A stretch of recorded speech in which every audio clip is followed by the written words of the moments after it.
ನಾವಿವತ್ತು ಒಂದು ವಿಶೇಷವಾದ ತೋಟಕ್ಕೆ ಬಂದಿದ್ದೀವಿ. ವಿಶೇಷವಾದ ಹಣ್ಣು ಹಂಪಲುಗಳನ್ನ ಬೆಳೆದಿದ್ದಾರೆ. ಒಂದು 25-26 ವರ್ಷದಿಂದ ಎಲೆಕ್ಟ್ರಿಕಲ್ ಕಾಂಟ್ರಾಕ್ಟ್ ಮಾಡ್ತಾ ಇದ್ದೆ. ಇಲ್ಲಿ ಈಗ ಒಂದು 4-4.5 ವರ್ಷ ಆಯ್ತು ಇಲ್ಲಿ ಹೊಸದಾಗಿ ಜಾಗ ತಗೊಂಡು ಈ ಒಂದು ಫಾರ್ಮ್ ಮಾಡಿ ಈ ಸೀಸನ್ ಇಂದ ಟೋಟಲ್ ಸೋಲಾರ್ ಕರೆಂಟ್ ಅನ್ನೇ ಬಂದ್ ಮಾಡಿದ್ವಿ. ಕಮರ್ಷಿಯಲ್ಗೆ ಅಂತ ಯಾವ್ದು ಬೆಳೀತಾ ಇದ್ದೀರಾ ನೀವು? ಗಾಂಧಾರಿ ಮೆಣಸು ಹಾಕಿದ್ವಿ. ಕಮರ್ಷಿಯಲ್ ಆಗಿ ಮಾಡೋಣ ಅಂತ ಒಂದು 16,000 ಗಿಡ ತಂದು ಹಾಕಿದ್ವಿ. ಒಂದು ಗಿಡದಲ್ಲಿ ಏನಿಲ್ಲ ಅಂದ್ರೆ ಒಂದು ವರ್ಷಕ್ಕೆ 1 kg ಹಸಿ ಸಿಗ್ತದೆ. ವೀಕ್ಷಕರೇ ನಮಸ್ಕಾರ. ನೆಲಸಿರಿ ನ್ಯಾಚುರಲ್ಸ್ ಯೂಟ್ಯೂಬ್ ಚಾನೆಲ್ಗೆ ಸ್ವಾಗತ. ನಾವಿವತ್ತು ಒಂದು ವಿಶೇಷವಾದ ತೋಟಕ್ಕೆ ಬಂದಿದ್ದೀವಿ. ಇಲ್ಲಿ ಅಡಿಕೆ ಜೊತೆಗೆ ಬಾಳೆ, ತೆಂಗು ಹಾಗೇನೆ ವಿಶೇಷವಾದ ಹಣ್ಣು ಹಂಪಲುಗಳನ್ನ ಬೆಳೆದಿದ್ದಾರೆ. ಕೇವಲ 4 ವರ್ಷದಲ್ಲಿ ಇಂಥದ್ದೊಂದು ಬೆಳೆ ಇಲ್ಲ ಅಂತ ಹೇಳೋ ಹಾಗೇನೆ ಇಲ್ಲ. ಆ ಥರ ಈ ತೋಟವನ್ನ ಬೆಳೆಸಿದ್ದಾರೆ ಇವರು. ನಾವಿವತ್ತು ಬಂದಿರೋದು ಸಿದ್ದಾಪುರ ತಾಲೂಕಿನ ವಾಜಗದ್ದೆಯ ರಾಘವೇಂದ್ರ ಜಿ ಹೆಗಡೆ ಅವರ ತೋಟಕ್ಕೆ. ಹಾಗೆಯೇ ನಮ್ಮ ಮಲೆನಾಡಿನಲ್ಲಿಯೇ ಹೊಸತು ಅನಿಸುವಂತಹ ಸೂಜಿ ಮೆಣಸಿನ ಕಮರ್ಷಿಯಲ್ ಕೃಷಿಯನ್ನ ಮಾಡಿದ್ದಾರೆ ಇವರು. ಅದರ ಬಗ್ಗೆನೂ ಮಾಹಿತಿಯನ್ನ ಹಂಚಿಕೊಳ್ಳಿಕ್ಕಿದ್ದೇವೆ. ಬನ್ನಿ ತೋಟ ನೋಡ್ಕೊಂಡ್ ಬರೋಣ.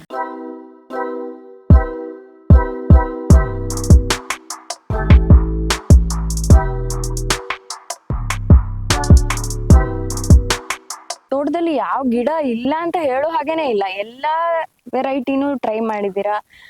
ನಿಮ್ಮ ಕೃಷಿ ಜರ್ನಿ ಬಗ್ಗೆ ಹೇಳ್ಬೋದಾ ನಮ್ಮ ವೀಕ್ಷಕರಿಗೆ? ಕೃಷಿ ಜರ್ನಿ ಅಂದ್ರೆ ನಾವೆಲ್ಲ ಮೂಲತಃ ಕೃಷಿಕರು, ಬಟ್ ನಾನು ಬೇಸಿಕಲಿ ಎಲೆಕ್ಟ್ರಿಕಲ್ ಕಾಂಟ್ರಾಕ್ಟರ್. ಓಕೆ. ಒಂದು 25-26 ವರ್ಷದಿಂದ ಎಲೆಕ್ಟ್ರಿಕಲ್ ಕಾಂಟ್ರಾಕ್ಟ್ ಮಾಡ್ತಾ ಇದ್ದೆ. ಇಲ್ಲಿ ಈಗ ಒಂದು 4-4.5 ವರ್ಷ ಆಯ್ತು ಇಲ್ಲಿ ಹೊಸದಾಗಿ ಜಾಗ ತಗೊಂಡು ಕೃಷಿ ಮಾಡೋಣ ಅಂತ. ಮೂಲತಃ ನಾವೆಲ್ಲ ಕೃಷಿಕರಾಗಿದ್ದರಿಂದ ಅದರಲ್ಲೇ ಆಸಕ್ತಿ ಜಾಸ್ತಿ ಮಾಡಿ ಈಗ 3 ವರ್ಷದ 6 ತಿಂಗಳೇನೋ ಆಯ್ತು ಈ ಒಂದು ಫಾರ್ಮ್ ಮಾಡಿ. ಇವಾಗ ನಿಮ್ ತೋಟದಲ್ಲಿ ಏನೆಲ್ಲ ಬೆಳೆದಿದ್ದೀರಾ ಒಂದ್ ಸ್ವಲ್ಪ ಮಾಹಿತಿ ಕೊಡ್ತೀರಾ? ಅಡಿಕೆ ಹಾಕಿದ್ವಿ. ಅಡಿಕೆ ಹಾಕ್ಬೇಕು ಅಂತಾನೆ ಮಾಡಿರೋದು. ವಾಟರ್ ವಿಂಗ್ ಟೆಕ್ನಾಲಜಿ ಅಂತ ಬಾಲಕೃಷ್ಣ ಭಟ್ ಅಂತ ಅವರು ಆ ಕಡೆ ಬಂಟ್ವಾಳ ಕಡೆಯವರು, ಅವರು ಇಲ್ಲಿ ಸಿರ್ಸಿಯಲ್ಲಿ ವಾಟರ್ ವಿಂಗ್ ಟೆಕ್ನಾಲಜಿ ಅಂತ ಅವ್ರದ್ದು ಇದೆ. ತೋಟದ ಡಿಸೈನ್ ಮಾಡೋದು, ಆಮೇಲೆ ಡ್ರಿಪ್ ಇರಿಗೇಷನ್, ನೆಟಫಿಮ್ ಇದರಿಂದ ಮಾಡ್ತಾರೆ ಅವರು. ಅವ್ರನ್ನ ತಂದು ಡಿಸೈನ್ ಮಾಡಿ ಎಲ್ಲ ಮಾಡಿದ್ರು ಅವರು. ಆಮೇಲೆ ನಾವು ಬೇರೆ ಬೇರೆ ಯಾವ್ದಾದ್ರು ಇಂಟರ್ ಕ್ರಾಪ್ ಯಾವ್ದಾದ್ರು ಬೆಳಿಬೋದು ಅಂತ ವಿಚಾರ ಮಾಡಿ ಪಪ್ಪಾಯಿ ಹಾಕಿದ್ವಿ. ಆಮೇಲೆ ಏಲಕ್ಕಿ ಹಾಕಿದ್ವಿ. ಇಂಟರ್ ಕ್ರಾಪ್ ಆಗಿ ಗಾಂಧಾರಿ ಮೆಣಸು ಬೆಳಿಬೋದು ಅನಿಸ್ತು. ಲಾಸ್ಟ್ ಇಯರ್ ಅದನ್ನ ಹಾಕಿದ್ವಿ. ಉಳಿದಿದ್ದು ಹಣ್ಣು ಹಂಪಲು ಇದೆಲ್ಲ ಇದೆ. ಒಂದು 25-30 ಜಾತಿ ಹಣ್ಣಿನ ಗಿಡಗಳಿದ್ದಾವೆ. ಒಂದು 35 ವೆರೈಟಿ ಮಾವು, ಒಂದು 35-40 ವೆರೈಟಿ ಹಲಸಿದೆ. ಅದೆಲ್ಲ ಒಂದು 3 ವರ್ಷ ಆಯ್ತು. ಕೆಲವೊಂದು ಈಗ ಫಲ ಬಂದಿದೆ, ಕೆಲವೊಂದು ಇನ್ನು ಬರಬೇಕು. ಬೇರೆ ಬೇರೆ ಥರ ನೇರಳೆ ಇದೆ, ಒಂದು 5-6 ವೆರೈಟಿ ಇದೆ. ನೇರಳೆ ಇದೆ. ಇದು ಸುಮಾರಿದೆ. ಅಂದ್ರೆ ಹಾಬಿ ಅದು, ನಮ್ಗೊಂದು ಖುಷಿಗಾಗಿ, ಅದೇನು ವ್ಯಾಪಾರಕ್ಕಾಗಿ ಮತ್ತೊಂದಂತಲ್ಲ. ಒಂದು ನಮಗೊಂದು ನಮ್ಗೆ ತಿನ್ಲಿಕ್ಕಾಯ್ತು, ಇನ್ನೊಂದು ನಮ್ಗೊಂದೊಂದು ಸಂತೋಷ. ಹಿಂಗೆ ಸೇಬು ಹಾಕಿದ್ವಿ, ಬಟ್ ನಮ್ಮ ಇದಕ್ಕೆ ಬರಲಿಲ್ಲ ಅದು ಸೇಬು. ಎಲ್ಲ ಗಿಡಗಳು ಏನು ಮಳೆ ಜಾಸ್ತಿ ಆಗಿದ್ರಿಂದ ಏನೋ ಅದು ಹೋಯ್ತು ಸೇಬು. ಈಗ ಆ ಕಡೆ ಒಂದು 3-4 ಗಿಡ ಅಷ್ಟೇ ಇದೆ. ಕಾಯು ಬಂದಿತ್ತು, ಬಟ್ ನಮ್ಮಲ್ಲಿ ಆ ಟೇಸ್ಟ್ ಬರೋದಿಲ್ಲ, ಹುಳಿ ಸೇಬು. ಆಮೇಲೆ ಒಂದು 8-10 ಥರದ ಪೈನಾಪಲ್ ಇದೆ. ಒಂದು 17 ವೆರೈಟಿ ವಾಟರ್ ಆ್ಯಪಲ್ ಇದೆ. ಇಲ್ಲಿ ಜಪನೀಸ್ ರೆಡ್ ಅಂತ ಪೇರ್ಲೆ ಇದೆ. ಒಂದು 4-5 ಲೇಟೆಸ್ಟ್ ವೆರೈಟಿ ತೈವಾನ್ ಪೇರ್ಲೆಗಳಿದ್ದಾವೆ. ಓಕೆ, ಇಷ್ಟೆಲ್ಲ ಆಯ್ತು. ಈಗ ತಿನ್ಲಿಕ್ಕೆ ಎಲ್ಲ ಹಾಕಿದ್ದು ಅಂತ ಆಯ್ತು. ಇವಾಗ ಹೆಚ್ಚಿನ ಪ್ರಮಾಣದಲ್ಲಿ ಕಮರ್ಷಿಯಲ್ಗೆ ಅಂತ ಯಾವ್ದು ಬೆಳಿತಾ ಇದ್ದೀರಾ ನೀವು? ಕಮರ್ಷಿಯಲ್ ಅಂದ್ರೆ ಮೇನು ಅಡಿಕೆ ಮತ್ತು ತೆಂಗು 2 ಕಮರ್ಷಿಯಲ್ ಆಗಿ ಮಾಡಿರೋದು. ಆ ನಂತರ ನಾವು ಬಾಳೆ ಮಾಡಿದ್ವಿ. ಬಾಳೆ ಚೆನ್ನಾಗಿ ಬಂತು, ಬಟ್ ಗಾಳಿ ಮಳೆಗೆ ಫಸ್ಟ್ ಬೆಳೆನೇ ಗಾಳಿ ಮಳೆಗೆ ಸಿಕ್ತು. ನಮಗೆ ಅದು ಫಸಲು ಕೈ ಸಿಗ್ಲಿಲ್ಲ. 2ನೇ ಬೆಳೆನೂ ಅದೇ ಥರ ಆಯ್ತು. ಬಾಳೆಲ್ಲೇ ನಮ್ಗಂತ ಅದು ಏನು ನಾವು ಖರ್ಚು ಮಾಡಿದ್ವಿ ಅದು ಸಹಿತ ವಾಪಸ್ ಬರಲಿಲ್ಲ, ಆ ಥರ ಆಯಿತು. ಪಪ್ಪಾಯಿನೂ ಹಾಗೆ ಆಯಿತು. ಪಪ್ಪಾಯಿ ಕರೆಕ್ಟ್ ಮಾವಿನ ಸೀಸನಿಗೆ ಬಂತು. ಆವಾಗ ಅದನ್ನು ಇಲ್ಲಿ ತಗೊಂಡೋಗೋರೇ ಇಲ್ಲ. ಪಪ್ಪಾಯಿ ಸಹಿತ ಪಪ್ಪಾಯಿ ಭಾಳ ಚೆನ್ನಾಗಿ ಬಂದಿತ್ತು. ಒಂದು ಹೆಚ್ಚು ಕಡಿಮೆ ಒಂದು 150-160 ಟನ್ ಪಪ್ಪಾಯಿ ಬಂದಿತ್ತು. 3 ರೂಪಾಯಿ ರೇಟು, ಬಟ್ ಅದು ನಮಗೆ ವರ್ಕೌಟ್ ಆಗಲಿಲ್ಲ. ಆಮೇಲೆ ಏಲಕ್ಕಿ ಹಾಕಿದ್ವಿ. ಕಮರ್ಷಿಯಲ್ ಅಂದರೆ ಏಲಕ್ಕಿ ಹಾಕಿದ್ವಿ. ಏಲಕ್ಕಿ ಲಾಸ್ಟ್ ಟೈಮ್ ಒಂದು ಸ್ವಲ್ಪ ಬಂದಿತ್ತು. ಈ ವರ್ಷ ಚೆನ್ನಾಗಿದೆ ಏಲಕ್ಕಿ. ಈಗ ಅದು ಈ ವರ್ಷ ಕೊಯ್ಲಾದರೆ ಚೆನ್ನಾಗಿದೆ. ಆನಂತರ ಗಾಂಧಾರಿ ಮೆಣಸು ಹಾಕಿದ್ವಿ. ಕಮರ್ಷಿಯಲ್ ಆಗಿ ಮಾಡೋಣ ಅಂತ ಒಂದು 16,000 ಗಿಡ ತಂದು ಹಾಕಿದ್ವಿ. ಅದರಲ್ಲಿ ಒಂದು ಸ್ವಲ್ಪ ಗಿಡ ಹೋಯ್ತು ಲಾಸ್ಟ್ ಇಯರ್ ಮಳೆಗೆ. ಅದು ಮಳೆ ಜಾಸ್ತಿ ಆದರೆ ಅದಕ್ಕೆ ವೈರಸ್ಸು ಇದು ಬೇರಿಗೆ ನೀರು ಸಿಕ್ಕಿದ್ರೆ ಅದು ಹೋಗ್ಬಿಡ್ತದೆ, ನೀರು ನಿಲ್ಲಕ್ಕಿಲ್ಲ. ಅದು ಈಗ ಕಮರ್ಷಿಯಲ್ ಆಗಿ ಬೆಳೀತಾ ಇದ್ದೀವಿ. ಹೆಚ್ಚು ಕಡಿಮೆ ವಾರಕ್ಕೆ 1 ಕ್ವಿಂಟಲ್ ಹಸಿದು ಸಿಗ್ತದೆ, ಆ ಥರ ಇದೆ. ಗಾಂಧಾರಿ ಮೆಣಸನ್ನ ನಮ್ಮ ಕಡೆ ಯಾರು ಕಮರ್ಷಿಯಲ್ ಆಗಿ ಎಲ್ಲ ಯಾರು ಬೆಳೆದಿಲ್ಲ. ನಿಮ್ಗೆ ಆ ಥಾಟ್ ಹೇಗ್ ಬಂತು? ತೋಟ ಅಂದ್ರೆ ಮೊದಲೆಲ್ಲ ನಮ್ಮಲ್ಲಿ ತೋಟದಲ್ಲಿ ಬಿದ್ದು ಉಡ್ತಿತ್ತು ಗಾಂಧಾರಿ ಮೆಣಸು. ಸಾಮಾನ್ಯ ಎಲ್ಲರ ಮನೆ ತೋಟದಲ್ಲೂ 10 ಗಿಡ 20 ಗಿಡ ಅದು ಇರ್ತಿತ್ತು. ಅದನ್ನೇ ಕೊಯ್ದು ಕೆಲವೊಂದು ಮನೇಲಿ ಉಪಯೋಗಿಸ್ತಿದ್ರು. ಕೆಲವೊಬ್ರು ಹೆಚ್ಚಾದ್ರೆ ಮಾರ್ತಿದ್ರು ಅದನ್ನ. ಯಾಕೆ ನಮ್ಮಲ್ಲಿ ಯಾಕೆ ಮಾಡಬಾರ್ದು ಅಂತ ಅನಿಸ್ತು. ಹಾಗಾಗಿ ಚಿಕ್ಕಮಂಗ್ಳೂರಿಂದ ಒಂದು ಆ ಕಡೆ ತಳಿ ಇದು ಗಾಂಧಾರಿ ಮೆಣಸೆ, ಆ ಕಡೆ ಇದು ಸ್ವಲ್ಪ ದೊಡ್ಡ ಸೈಜ್ ಬರ್ತದೆ. ಬಟ್ ಟೇಸ್ಟು ರುಚಿ ಎಲ್ಲ ಅದೇ ತರ ಇದೆ. ಪರಿಮಳ ಮತ್ತು ಟೇಸ್ಟ್ ಎಲ್ಲ ಅದೇ ಸೇಮ್ ಗಾಂಧಾರಿ ಮೆಣಸೆ, ನಮ್ಮಲ್ಲಿ ಏನು ಸೂಜಿ ಮೆಣಸು ಅಂತ ಹೇಳ್ತೇವೆ ಅದೇ ರುಚಿ ಇದೆ. ಅದನ್ನ ತಂದು ಒಂದು ಬೆಳೆದ್ವಿ. ಅಡ್ಡಿಲ್ಲ, ಅದು ನಮ್ಮಲ್ಲಿ ಬೆಳಿಬೋದು ಅದನ್ನ. ಬಟ್ ಮಾರ್ಕೆಟು ಹಸಿದಕ್ಕೆ ಮಾರ್ಕೆಟ್ ಆದ್ರೆ ಒಳ್ಳೆ ಇನ್ಕಮ್ ಅದು. ಇವಾಗ ಸೂಜಿ ಮೆಣಸು ಒಂದು ಕಾಡು ಬೆಳೆ. ಇವಾಗ ಕಮರ್ಷಿಯಲಿ ಅಂತ ಬೆಳೆಯುವಾಗ ಅದಕ್ಕೆ ಗೊಬ್ಬರ ಎಲ್ಲ ಹಾಕಿದಾಗ ಅದ್ರದ್ದು ಸೈಜು ಅಥವಾ ಅದ್ರ ರುಚಿ ಎಲ್ಲ ಚೇಂಜ್ ಆಗ್ತದ ಅಥವಾ ಹಾಗೆ ಇರ್ತದ? ಕಾಡು ಬೆಳೆ ಅಂತಲ್ಲ, ನಮ್ಮಲ್ಲಿ ತೋಟದಲ್ಲಿ ಇರ್ತಿತ್ತು, ತೋಟದಲ್ಲಿ ಮನೆ ಹತ್ರ ಇಲ್ಲಿ ಇರ್ತಿತ್ತು. ಅದೇನಂದ್ರೆ ಗೊಬ್ಬರ ನೀರು ನಾವು ಎಕ್ಸ್ಟ್ರಾ ಏನು ಹಾಕಿಲ್ಲ. ಈಗ 2 ಅಡಿಕೆ ಮರದ ಮಧ್ಯೆ ನಾವು ನೆಟ್ಟಾಗ ಅಡಿಕೆ ಮರಕ್ಕೆ ಹಾಕಿದ ಗೊಬ್ಬರ ತಗೊಳ್ಬೋದು ಅಷ್ಟೇ, ಬಿಟ್ರೆ ಅದಕ್ಕಾಗಿ ಎಕ್ಸ್ಟ್ರಾ ಗೊಬ್ಬರ ಏನು ನಾವು ಹಾಕ್ತಾ ಇಲ್ಲ. ನೀರು ಅಷ್ಟೇ, ಡ್ರಿಪ್ನಲ್ಲಿ ಅದಕ್ಕೆ ನೀರು ಬೀಳ್ತದೆ, ಅಡಿಕೆ ಮರಕ್ಕೆ ಬೀಳುವಾಗ ಅದು ತಗೊಳ್ತದೆ ಅಷ್ಟೇ. ಬಿಟ್ರೆ ಸೈಜ್ ಸ್ವಲ್ಪ ದೊಡ್ಡ ಬರ್ತದೆ, 2 ಕೊಯ್ಲು 3 ಕೊಯ್ಲು ಸ್ವಲ್ಪ ದೊಡ್ಡ ಸೈಜ್ ಬರ್ತದೆ. ರುಚಿ ಅದೇ ಥರ ಇರ್ತದೆ, ನಾವು ನೋಡಿದಂಗೆ ರುಚಿಲಿ ಏನು ವ್ಯತ್ಯಾಸ ಆಗಲಿಲ್ಲ. ಮತ್ತು 3ನೇ ಕೊಯ್ಲು ನಂತರ ಸ್ವಲ್ಪ ಮತ್ತೆ ನಾರ್ಮಲ್ ಸೈಜಿಗೆ ಬರ್ತದೆ. ಇವಾಗ ನೀವು ಅಡಿಕೆ ಗಿಡದ ಮಧ್ಯದಲ್ಲಿ ಸೂಜಿ ಮೆಣಸು ನೆಟ್ಟಿದ್ದೀರಲ್ವಾ, ಅದು ಇವಾಗ ಅಡಿಕೆಗೆ ಎಷ್ಟು ಬೇಕು ಅದರ ಗೊಬ್ಬರ ಅದೆಲ್ಲ ಮಿಸ್ ಮ್ಯಾಚ್ ಆಗಲ್ಲ? ಇಲ್ಲ, ಮಿಸ್ ಮ್ಯಾಚ್ ಏನಾಗಲ್ಲ. ನಾವೇನು ಅತಿಯಾದ ರಾಸಾಯನಿಕನೂ ಬಳಸ್ತಾ ಇಲ್ಲ. ಒಂದು 30-40% ರಾಸಾಯನಿಕ ಬಳಸ್ತೀವಿ ವರ್ಷದಲ್ಲಿ 2 ಸಲ. ಆಮೇಲೆ ಎಲ್ಲ ನಮ್ದು ಕೊಟ್ಟಿಗೆ ಗೊಬ್ಬರನೇ ಬಳಸ್ತೀವಿ. ಹಾಗಾಗಿ ಅದಕ್ಕೇನಂತ ಸಮಸ್ಯೆ ಆಗ್ತಾ ಇಲ್ಲ. ನಮ್ಮಲ್ಲಿ ಏನಂದ್ರೆ ಈ ಮಳೆ ವಿಪರೀತ ಆದಾಗ ಅದು ಒಂದಿಷ್ಟು ಗಿಡಗಳು ಸಾಯ್ತವೆ. ಈಗ ಸೂಜಿ ಮೆಣಸು ಅಂದ್ರೆ ತುಂಬಾ ಚಿಕ್ಕದು, ಅದನ್ನ ಕೀಳ್ಲಿಕ್ಕೆ ಎಲ್ಲ ಸ್ವಲ್ಪ ಕಷ್ಟ ಇದೆ. ಅದನ್ನೆಲ್ಲ ನೀವು ಹೇಗೆ ಮ್ಯಾನೇಜ್ ಮಾಡ್ತೀರಾ? ಅಂದ್ರೆ ಒಂದು 10,000 ಗಿಡ ಅಂತಂದ್ರೆ ಅದಕ್ಕೆ ತುಂಬಾ ಶ್ರಮ ಬೇಕಲ್ಲ. ಕೊಯ್ಲಿಗೆ ಅದು ಒಂದು ಸವಾಲೇ, ಅದು ಕೊಯ್ಲು ಸ್ವಲ್ಪ ಅದು ಅಂದ್ರೆ ಹಸಿದು ಮಾರ್ಕೆಟ್ ಆದ್ರೆ ನಮಗೆ ವರ್ಕೌಟ್ ಆಗ್ತಾ ಉಂಟು. ಈಗ ಒಂದು 50% ಹಸಿದ ಮಾರ್ಕೆಟ್ ಆಯ್ತು, ಉಳಿದಿದ್ದು 50% ಆಗ್ಲಿಲ್ಲ. ಈಗ ಅದನ್ನ ಒಣಗಿಸ್ಬೇಕು. ಈಗ ಒಂದು ವಾರದಿಂದ ಬಿಸ್ಲಿಲ್ಲ, ಸ್ವಲ್ಪ ಅದು ಸವಾಲಿನ ಕೆಲಸನೇ. ಅಂದ್ರೆ ಈಗ ನಮ್ಮಲ್ಲಿ ಯಾವುದೇ ಹೊಸ ಬೆಳೆದ್ರು ಮಾರ್ಕೆಟಿಂಗ್ ಸ್ವಲ್ಪ ಕಷ್ಟ. ಅದೇ ನಾವು ದೊಡ್ಡ ಸಿಟಿಗೆ ಹತ್ರ ಇದ್ರೆ ಅದನ್ನೆಲ್ಲನೂ ಮ್ಯಾನೇಜ್ ಮಾಡ್ಬೋದು, ಮಾರ್ಕೆಟ್ ಎಲ್ಲ ಆರಾಮ್ಸೆ ಆಗ್ಬಿಡ್ತದೆ. ಇಲ್ಲಿ ಸ್ವಲ್ಪ ಕಷ್ಟ, ಆದ್ರೂ ಮಾಡ್ತಾ ಇದೀವಿ ನಾವು. ಡ್ರೈಯರ್ ಇದೆ, ಡ್ರೈಯರ್ಲಿ ಒಣಸೋದು ಇದು ಈ ತರ ಮಾಡ್ತಾ ಇದೀವಿ. ಬಟ್ ಡ್ರೈಯರ್ಲಿ ಒಣಸಿದಾಗ ಅದು ಕಾಸ್ಟ್ ವರ್ಕೌಟ್ ಆಗೋದಿಲ್ಲ. ಈಗ ಗಾಂಧಾರಿ ಮೆಣಸನ್ನ ಕಮರ್ಷಿಯಲ್ ಆಗಿ ಬೆಳೆದ್ರೆ ಅದರ ಖರ್ಚು ವೆಚ್ಚ, ಲಾಭ ನಷ್ಟ, ಅದ್ರ ಬಗ್ಗೆ ಒಂದ್ ಸ್ವಲ್ಪ ಹೇಳ್ಬೋದಾ ನಮ್ಮ ವೀಕ್ಷಕರಿಗೆ? ಈಗ ಸದ್ಯಕ್ಕೆ ನಮ್ಮ ಅನುಭವಕ್ಕೆ ಬಂದಂಗೆ ಗಾಂಧಾರಿ ಮೆಣಸು ಬೆಳೆದಾಗ ಕಮರ್ಷಿಯಲಿ ಸ್ವಲ್ಪ ಅಂದರೆ ವರ್ಕೌಟ್ ಆಗೋದು ಕಷ್ಟ. ಈಗ ಮನೆ ಹತ್ರ ಒಂದು 10-20 ಗಿಡ ಹಾಕೊಂಡು ಫ್ರೀ ಇದ್ದಾಗ ನಾವು ಕೊಯ್ದು ಒಣಸಿ ಅದು ಮಾರಿದರೆ ಅವಾಗ ಅದು ನಮ್ಗೆ ಸ್ವಲ್ಪ ಕಡಿಮೆ ರೇಟಿಗೆ ಹೋದ್ರೂ ವರ್ಕೌಟ್ ಆಗುತ್ತೆ.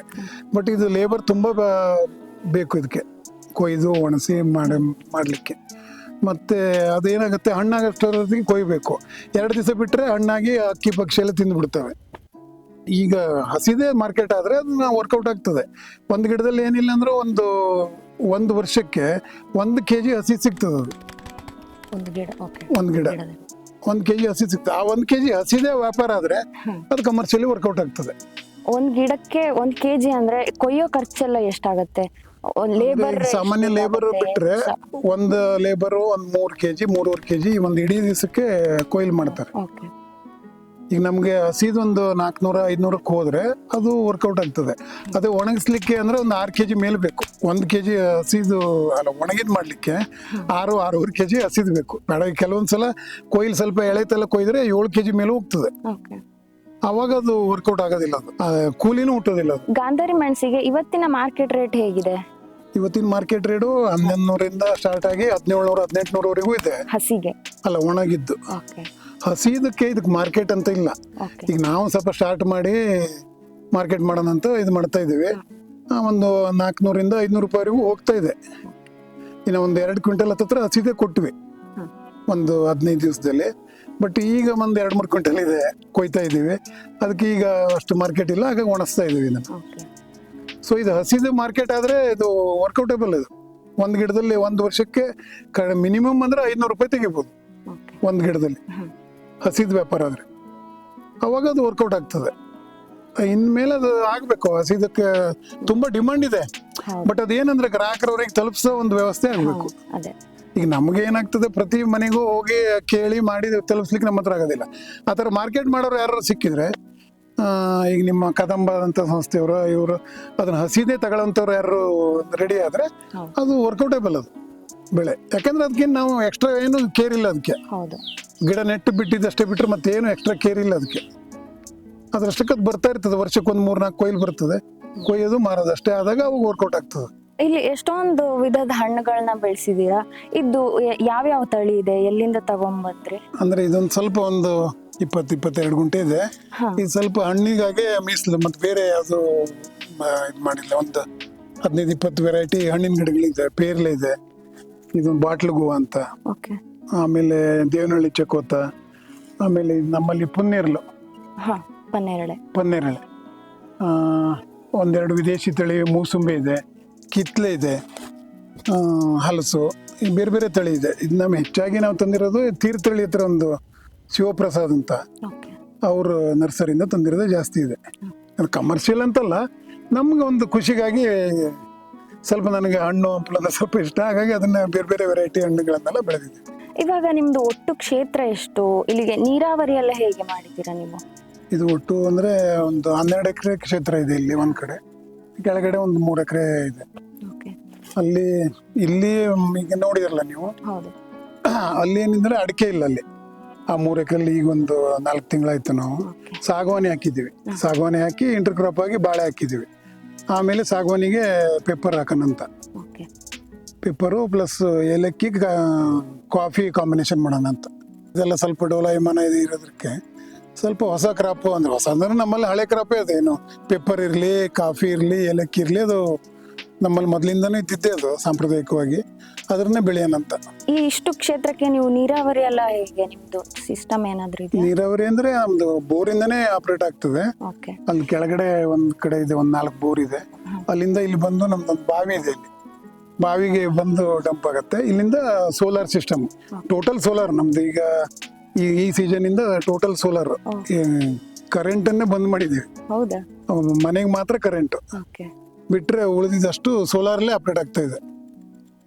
ಒಂದು 700 HP 4 ಪಂಪ್ ಇದೆ, ಆಮೇಲೆ 15 HP ಒಂದು, ಎಲ್ಲದೂ ಸೋಲಾರೇ.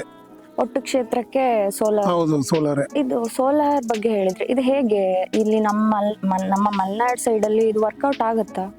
ವರ್ಕೌಟ್ ಆಗ್ತದೆ. ಈಗ ಏನಂದ್ರೆ ಸೋಲಾರು ಫುಲ್ ಬಿಸಿಲಿದ್ದಾಗ 100% ನೀರು ಬರ್ತದೆ. ಮಳೆಗಾಲದಲ್ಲಿ ಅಥವಾ ಮೋಡ ಇದ್ದಾಗ 50% 40% ವರ್ಕ್ ಆಗ್ತದೆ. But solar best. ಈಗ ನಮ್ಮಲ್ಲಿ ಈ ಮಲೆನಾಡ ಇದರಲ್ಲಿ ಮರ ಬೀಳೋದು, ಕರೆಂಟು 2 ದಿವಸ 3 ದಿವಸ ಇರೋದಿಲ್ಲ, ಪವರ್ ಕಟ್ಟು. ಇದು ಸೊರಬ ತಾಲೂಕು ಬರ್ತದೆ, ಇಲ್ಲಂತೂ ಪವರ್ ಕಟ್ಟು 3 ತಾಸು ಡೇ ಟೈಮು, 3 ತಾಸು ನೈಟು, ಬರೀ 6 ತಾಸು ಅಷ್ಟೇ 3 ಫೇಸ್ ಕೊಡ್ತಾರೆ. ಹಾಗಾಗಿ ಸೋಲಾರ್ ಬೆಸ್ಟ್ ಆಪ್ಷನ್ ನಮ್ಮಲ್ಲಿ. ಅದು central government, state government subsidy ಇದೆ. ಯಾರೇ ಮಾಡೋದಿದ್ರು ಸೋಲಾರ್ ಮಾಡೋದು ಬೆಸ್ಟ್. ಇದು ಸೋಲಾರ್ ಹಾಕಿಸ್ಲಿಕ್ಕೆ ನಿಮ್ಗೆ ಎಷ್ಟು ಟೋಟಲ್ ಖರ್ಚಾಯ್ತು, ಮತ್ತೆ ಅದ್ರದ್ದು ಮೇಂಟೆನೆನ್ಸು ಎಲ್ಲ ಹೇಗೆ?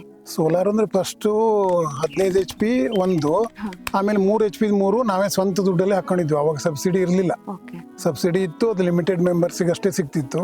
ಒಂದು ತಾಲೂಕಿಗೆ 2 ಜನ 3 ಜನರಿಗೆ ಅಷ್ಟೇ ಸಿಗ್ತಿತ್ತು. ಆಮೇಲೆ ಈಗ ಲಾಸ್ಟ್ ಇಯರ್ ಒಂದು ಸ್ಕೀಮ್ ಮಾಡಿದ್ರು, central government 50%, 30% state government. So 80% ಅಲ್ಲಿಗೆ 20% ಮಾತ್ರ ರೈತರು ಹಾಕೋದು. ಆ ಸ್ಕೀಮ್ ಬಂತು. ಆ ಸ್ಕೀಮಲ್ಲಿ ಒಂದು 4 ಪಂಪ್ ತಗೊಂಡ್ವಿ ನಾವು. 700 HP 80,000 ಪರ್ ಪಂಪ್ ಸೆಟ್. ಅದು ತುಂಬ ಒಳ್ಳೆ ಸ್ಕೀಮ್ ಅದು. ಅದರಲ್ಲಿ ಒಂದು 4 ಪಂಪ್ ತಗೊಂಡು ಈಗ ಇನ್ಸ್ಟಾಲ್ ಮಾಡಿದ್ದೀವಿ. ಈಗ ಅದರಲ್ಲೇ ರನ್ ಆಗ್ತಾ ಇದೆ. ನೀವು ಇಷ್ಟು ವ್ಯವಸ್ಥಿತವಾದ ಕೃಷಿಯನ್ನ ಮಾಡಿದಿರಿ, ನೀವು ಯಾರ್ದಾದ್ರು ತಜ್ಞರ ಸಲಹೆಯನ್ನ ಕೇಳ್ಕೊಂಡು ಮಾಡ್ತಿದ್ದೀರಾ ಅಥವಾ ನಿಮ್ದೇ ಐಡಿಯಾಸ್? ಇದು ತೀರಾ ವ್ಯವಸ್ಥಿತವಾಗಿದೆ ಅಂತಲ್ಲ, ಒಂದ್ ಹಂತಕ್ಕೆ ವ್ಯವಸ್ಥಿತವಾಗಿದೆ ಇದು. ಅಂದ್ರೆ ನಮ್ಮ ಮೊದಲು ಡಿಸೈನ್ ಮಾಡಿಸಿದ್ದೆ ಬಾಲಕೃಷ್ಣ ಭಟ್ ಅಂತ, ವಾಟರಿಂಗ್ ಟೆಕ್ನಾಲಜಿ. ಅವರೇ ಡಿಸೈನ್ ಮಾಡಿರೋದು, ಇರಿಗೇಷನ್ ಡಿಸೈನು ಎಲ್ಲನೂ ಅವರದ್ದೇ. ಲೇಬರ್ ಕಡಿಮೆ ಇದಾಗಬೇಕು ಅಂತಾನೆ ಈ ತರ ಮಾಡಿರೋದು ನಮ್ದು. ಅಂದ್ರೆ ಡ್ರಿಪ್ ಇರಿಗೇಷನ್ನು, ಆಮೇಲೆ ಫರ್ಟಿಗೇಷನ್ ಯೂನಿಟು ಎಲ್ಲದೂ ಇದೆ. ಅಷ್ಟೊಂದು ಲೇಬರ್ ಬೇಕಾಗ್ತಿಲ್ಲ. ನಾವು ಇಂಟರ್ ಕ್ರಾಪ್ ಅನ್ನು ಹಾಕಿದಾಗ ಅಲ್ಲಿ ಜಾಸ್ತಿ ಲೇಬರ್ ಬೇಕಾಗ್ತದೆ. ಬರೀ ಅಡಿಕೆ ಒಂದೇ ಬೆಳೆದ್ರೆ ನಮಗೆ ಅಷ್ಟು ಲೇಬರ್ ಬೇಕಾಗೋದಿಲ್ಲ. ಬಟ್ ನೀರಾವರಿಗೆ ಗೊಬ್ಬರ ಕೊಡ್ಲಿಕ್ಕೆ ಎಲ್ಲದಕ್ಕೂ ನಮ್ದು ವ್ಯವಸ್ಥಿತವಾಗಿರೋದ್ರಿಂದ ಏನು ಸಮಸ್ಯೆ ಇಲ್ಲ. ಮತ್ತು ನಮ್ಮಲ್ಲಿ ಇಲ್ಲಿ ನಿರ್ವಹಣೆಗೆ ಇಲ್ಲಿ ಸುಬ್ಬಣ್ಣ ಅಂತ ಅವರು ಗಂಡ ಹೆಂಡತಿ ಭಾಳ ಚೆನ್ನಾಗಿ ಅವರು ದೇಖರೇಖೆಲ್ಲ ನೋಡ್ತಾರೆ. ಓಕೆ. ಹಾಗಾಗಿ ನನಗೆ ಅಷ್ಟೇ ಸಮಸ್ಯೆ ಇಲ್ಲ ಇದು.